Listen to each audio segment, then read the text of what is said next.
అంబేద్కర్ నగర్ చెరువుని మట్టితో కప్పేస్తున్న భూ కబ్జాదారులు. చెరువుని మట్టితో కప్పి లేఅవుట్లు చేసి అమాయకపు ప్రజలను మోసగిస్తున్న భూ దగాకోరులు. ఇంతకు ముందున్న ఇల్లే చెరువులో మునిగిపోయాయి.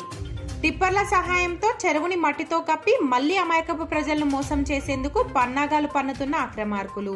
వీటి వైపు కన్నెత్తి కూడా చూడని రెవెన్యూ యంత్రాంగం, మున్సిపల్ యంత్రాంగం. టిప్పర్ల పరిమాణం కూడా వారి కళ్లకు కనిపించడం లేదంటే ఏ స్థాయిలో వసూలు ఉన్నాయో అర్థం చేసుకోవాల్సిందే. ఇప్పటికైనా రెండు యంత్రాంగాలు కలిసి ప్రభుత్వ ఆస్తి అయిన చెరువును కాపాడుతారా లేక అక్రమార్కులకు వదిలేస్తారో వేచి చూడాల్సిందే.